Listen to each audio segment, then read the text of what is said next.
Hey bees, I'm Marie from Humblebee Me, and today's formulation is a mango rosehip solid facial oil. This formulation was inspired by two different Lush products, one of which I have kind of riffed on before, and then the other I've had quite a lot of requests for recently. The general idea here is that this is like a facial oil serum, but solid. It's not all that different from a body butter, but I have chosen more luxurious oils and focused a lot more on sort of how it melts and feels on the skin because it is going on our face. Obviously, when I'm formulating a body butter for the body, I'm not just sort of being like, who cares what it feels like?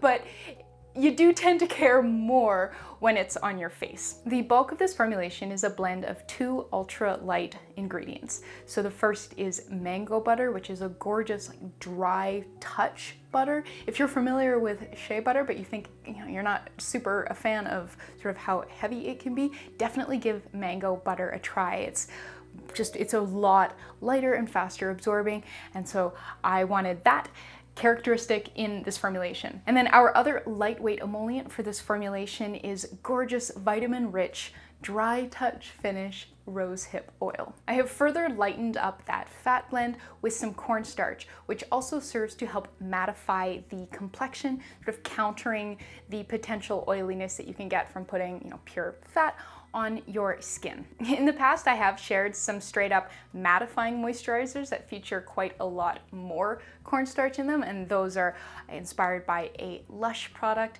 And so I'll link to those in the partner blog post below if you'd like to check them out. This formulation contains a lot less cornstarch, but I do love what it brings to the formulation. Our last major ingredient is cetearyl alcohol to firm the bar up without adding any waxiness. As with all anhydrous body buttery type formulations, this bad boy will absolutely liquefy if it gets too hot. If you'd like to learn more about this and get some strategies on how to modify the formulation if you live somewhere that is a lot warmer than where I live, please make sure you are checking out the full video and blog post that I did on this topic. I will link to that in the description box below this video too. In the video, I am making this product in a tube, but you can also make this as a free form standalone bar if that is what you want to do. That's what I do in the blog post, so you can see some pictures of that there. Use this product as you would use any oil serum. I like to use it towards the end of my skincare routine, so after I have cleansed and put on kind of any watery serums,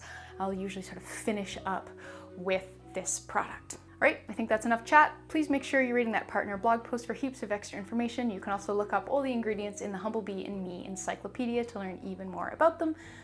Let's go get started. We'll begin by combining the ingredients for our heated face. So in this heat-resistant glass measuring cup, I already have 7.5 grams of refined mango butter. To that, I'm going to add 2.5 grams of cornstarch, and this is just plain old kitchen cornstarch. You could also use a different type of starch if you prefer, and 6.25 grams cetearyl alcohol. To melt this together, I'm going to use a water bath. So this is a small saucepan that has about 1 inch or 3 centimeters of water in the bottom of it, and I'm going to go put this on the stove over medium-low heat for about 20 minutes to melt everything through.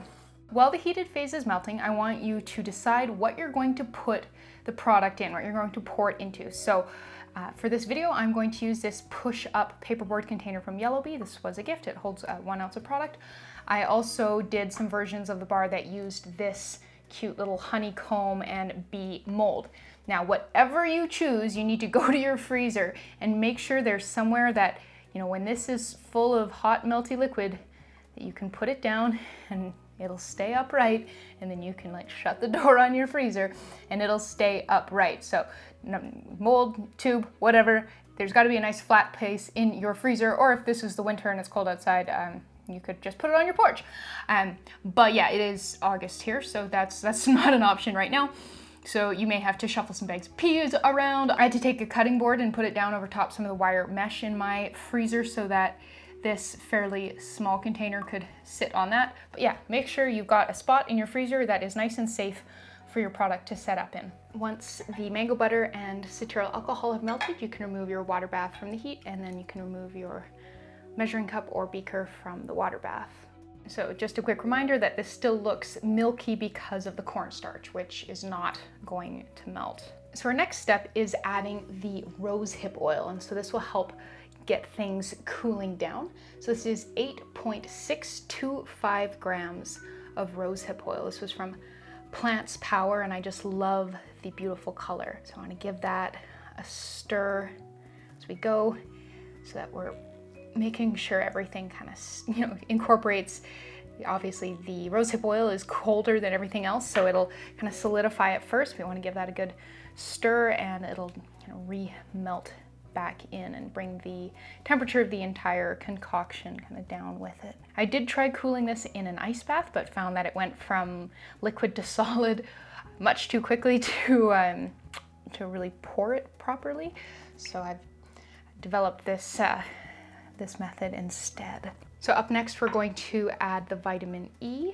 Pop that on a scale, and 0.125 grams vitamin E. Make sure your scale can handle the full weight of this setup of your glass and your mixture and everything. The maximum weight for this scale is 500 grams, and this measuring cup plus everything that's in it is just on the verge of being too heavy for it.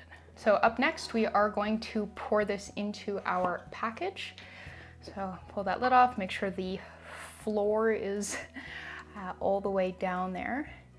And we want to be quite careful when we're pouring into a paperboard container, because if we get oil on the side of it, it's definitely very visible. And we also want to make sure that we don't fill it too high, because if oil starts to get kind of into the raw paper that's between the white paper, that will also kind of bleed through and make a mess.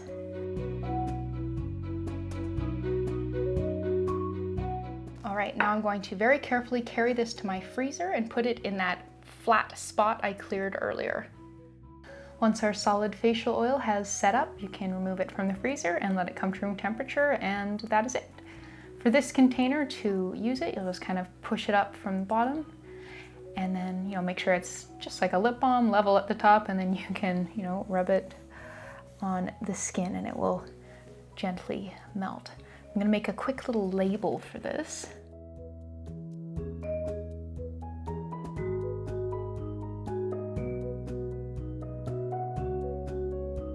Here is one of these that I made in a mold. If you do plan on making your bar a freestanding thing, I do recommend having some sort of a tin or jar or something that you can store it in, because they do tend to pick up like lint and little bits of hair and stuff as they sort of softly melt and then re-solidify between uses, and it can get kind of unpleasant looking when they're all furry. For a bit of an application demo, melts fairly quickly, but you can see it's not liquefying. Like, I can feel it softening and turning to oil, under my fingers, but it doesn't just liquefy on the skin. Now, if you live somewhere very hot, I do recommend shifting the balance of the formulation. You'll want to use a bit more cetearyl alcohol and a bit less rosehip oil to create a product that is still solid. For more information on that, make sure you check out the blog post and video I recently did on, it's called Why Is My Body Butter Melting? And so the principles in that video and post will very much apply to this formulation. And there we are. So we just made a cherry yellow mango rosehip solid facial oil. I love how the color of this product is kind of mango colored, but it comes from the rosehip oil. I think that's just so cool. So thank you so much for watching. Please subscribe, and please remember to read the full partner blog post linked in the description box below this video. You'll find a lot more helpful information in there, including information on substitutions, scaling, shelf life, links to places to purchase all of the ingredients, and a whole lot more. Thank you so very much, and I'll see you next time.